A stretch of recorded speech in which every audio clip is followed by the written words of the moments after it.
Assalamualaikum warahmatullahi wabarakatuh. Waalaikumsalam.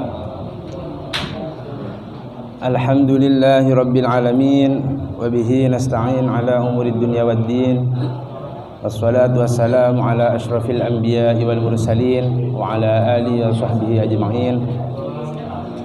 Rabbi shrah li sadri wa yassir li amri wahlul 'uqdatam min lisani yafqahu qawli. Hadratul qurama, para alim, para ulama, para habaib, para sesepuh, dan juga kepada semua jamaah jamiah al-muhsinin, bil khusus kepada sahibul bait Abah Haji Maksar, semoga beliau, keluarganya, anak turunnya diberi Allah keselamatan dunia dan akhirat, dan diberi kabul hajatnya, dan juga diberi keturunan yang saleh salehah.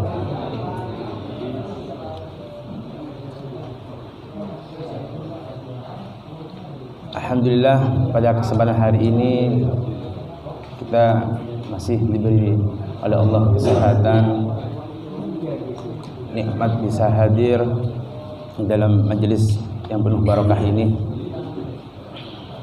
Dan semoga kita juga, khususnya kepada para jamaah al-muhsinin, selalu diberi limpahan hidayah dan barakah oleh Allah Subhanahu wa taala. Amin.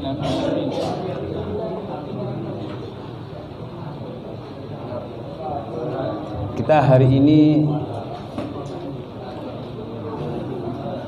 masuk pada malam Jumat yang terakhir daripada bulan Dzulhijjah, yang insyaallah 2 hari lagi kita sudah masuk pada bulan Muharram, yakni bulan Syahrullah, bulan yang mulia, karena apabila ada sesuatu disandingkan dengan lafaz Allah, maka sesuatu tersebut akan mulia, seperti Baitullah, Rasulullah. Sehingga banyak sekali seseorang yang memuliakan datangnya bulan Muharram ini dengan banyak doa. Ada yang mentradisikan doa berjamaah di setiap umat Islam ini. Ada juga yang mentradisikan sholat tasbih setelah sholat maghrib. Kan ada yang sejak mulai dari setelah sholat asar sampai setelah maghrib itu. Bahkan sebagian ulama ada yang mengatakan sampai menjelang subuh, sampai subuh. Dan itu semua berdoa yang mana substansinya adalah untuk mendapatkan keselamatan dunia dan akhirat, dan mendapatkan keberuntungan dunia dan akhiratnya. Dan juga meminta ampunan, semoga di awal tahun hingga akhir tahunnya oleh Allah segala dosanya diampuni.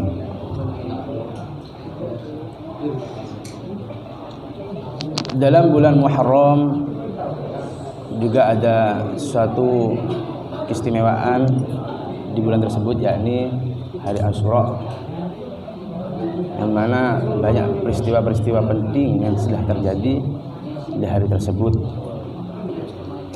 Akan banyak sekali anjuran-anjuran, kesunahan-kesunahan yang hendak dilaksanakan di hari tersebut, seperti puasa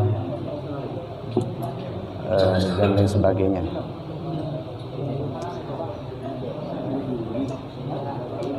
Dan juga hendaknya bagi diri kita di bulan yang akan datang ini, yakni di bulan Muharram,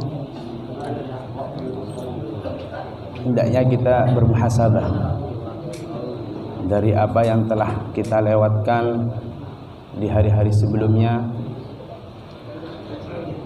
sehingga perlunya ada evaluasi dan yang membuat diri kita agar menjadi lebih baik lagi dan terus menjadi lebih baik. Itu suatu peringatan datangnya awal tahun, yang mana setiap tahun umur kita itu bukan semakin bertambah akan tetapi semakin berkurang. Dunia semakin menjauh bagi diri kita, tapi akhirat ada di depan mata kita. Kemudian di pengajian saat ini kami mau membacakan suatu kitab, yakni Waswatul Mustafa karangan Syekh Abdul Wahab Asy'arani, yang mana isi wasiat ini dari Rasulullah disampaikan kepada Sayyidina Ali, yang mana kita juga bisa melaksanakannya.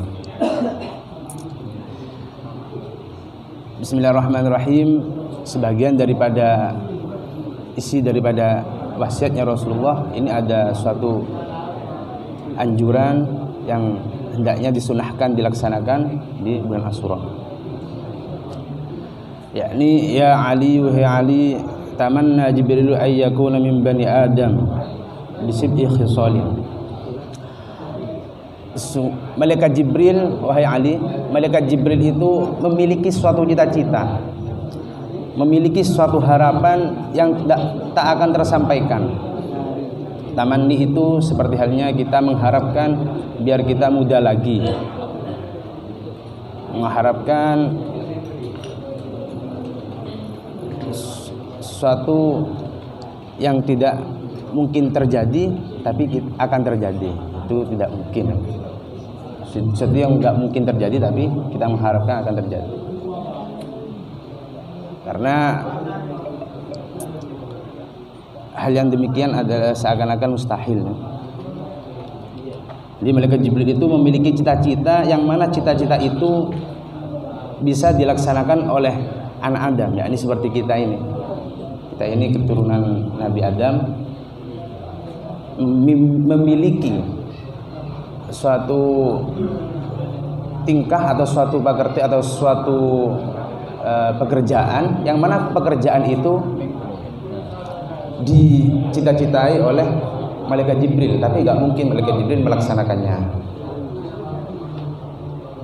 Ada 7 suatu pekerjaan atau suatu ibadah yang malaikat Jibril ingin melaksanakannya tapi nggak mungkin dilaksanakan, karena ibadah itu hanya bisa dilaksanakan oleh manusia atau anak Adam.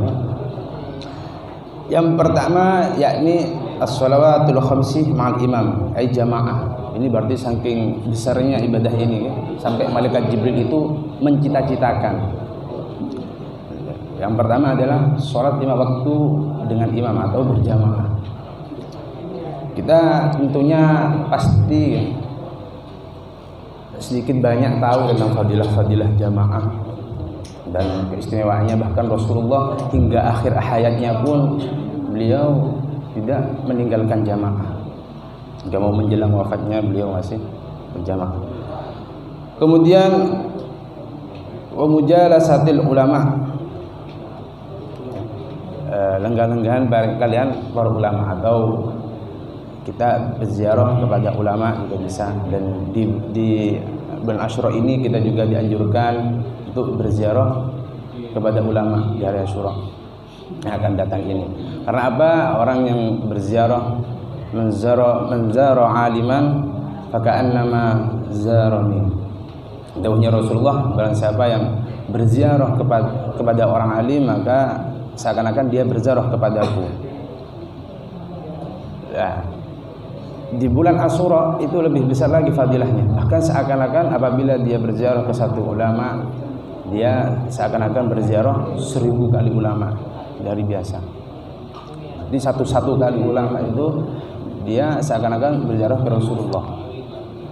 Nah, ulama itu bukan hanya yang masih hidup saja ya, juga termasuk yang sudah meninggal ya, kita ziarah ke kuburannya.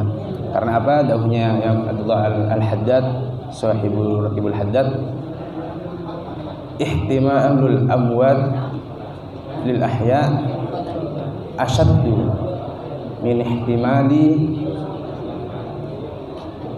ahya'il amwat.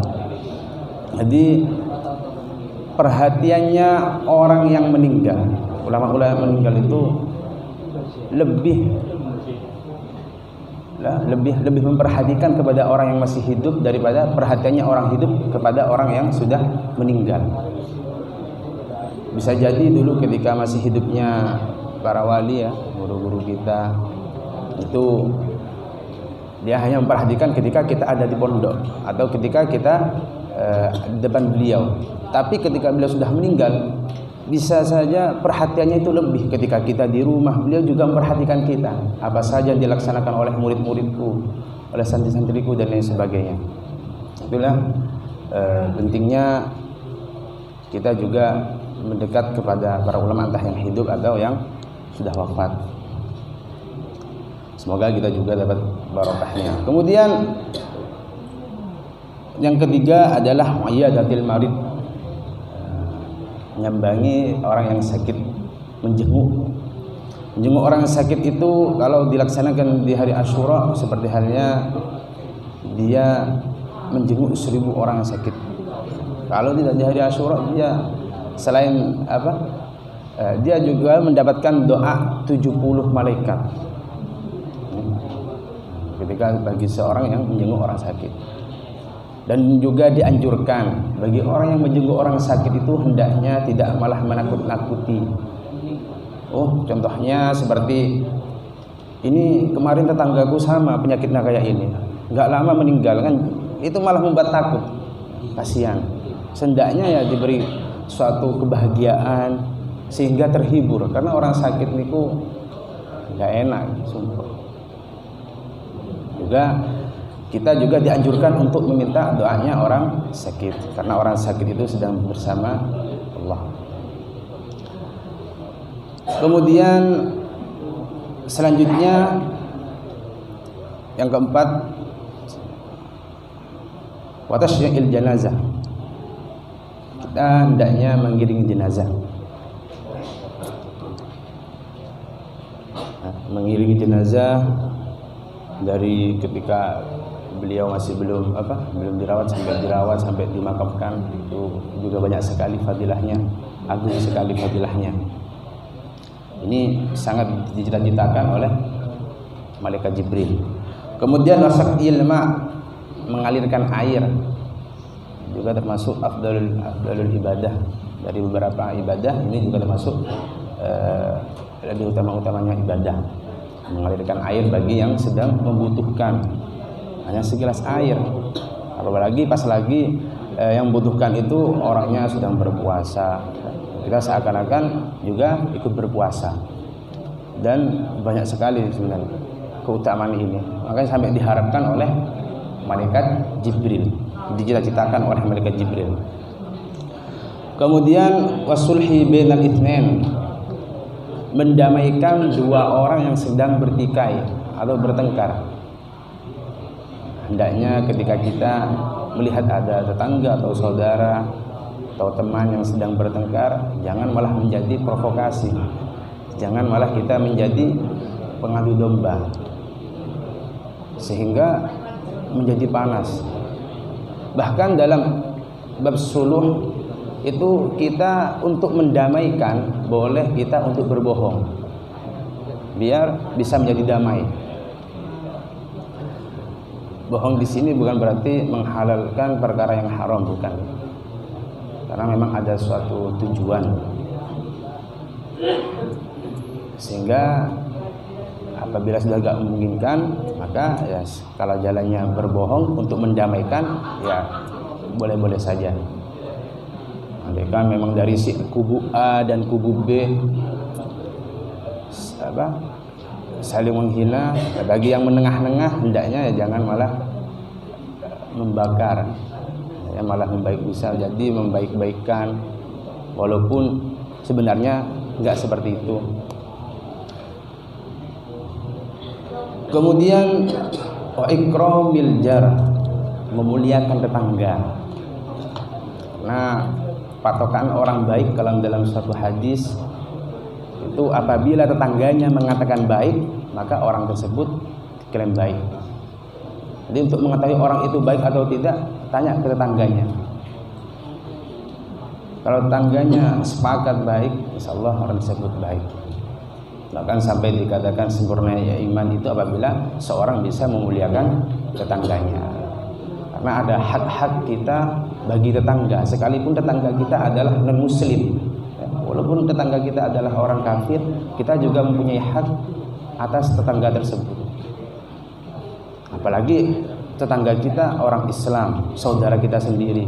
Ada dua hak yang harus kita penuhi.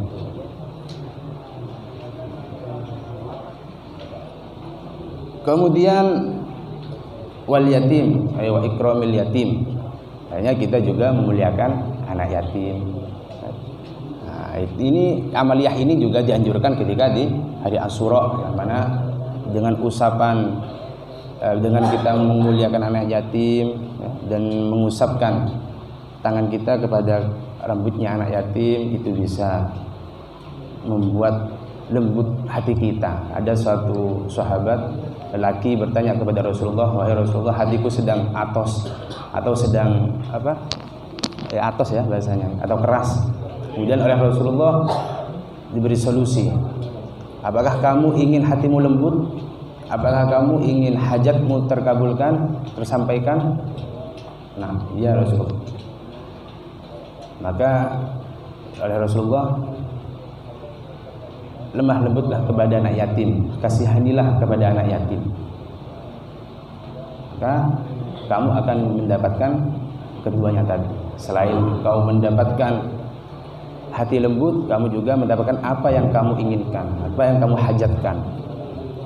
Kadar itu fahris ala dzalik. Hendaknya dalam 7 amaliyah ini yang dicita-citakan oleh malaikat Jibril, dan yang mana malaikat Jibril gak mungkin untuk melaksanakan, tapi kita bisa melaksanakannya. Nah, hendaknya kita lebih bersemangat untuk melaksanakannya, sekalipun ini perkara sunnah. Nah, hendaknya kita lebih lapang dada atau lebih luas untuk melaksanakannya. Ya. Banyak sekali cita-cita yang mana orang hidup juga memiliki cita-cita itu, tapi yang meninggal nggak punya.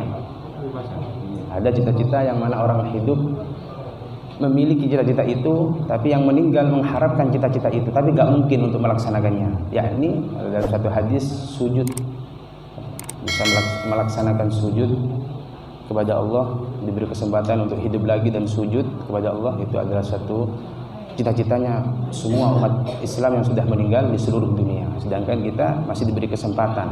Maka dari itu fahris ala dzalik. Hendaknya kita lebih semangat lagi, lebih menjaga. Mungkin itu saja yang bisa kami sampaikan. Apabila dari kami banyak salah dan kurangnya, mohon maaf sebesar-besarnya. Semoga kita barokah jamaah ini mendapatkan barokah, mendapatkan istiqomahan, mendapatkan kebaikan di dunia dan dunia akhirah, dan juga keselamatan di dunia dan akhirah. Akhirul qouli, wassalamualaikum warahmatullahi wabarakatuh.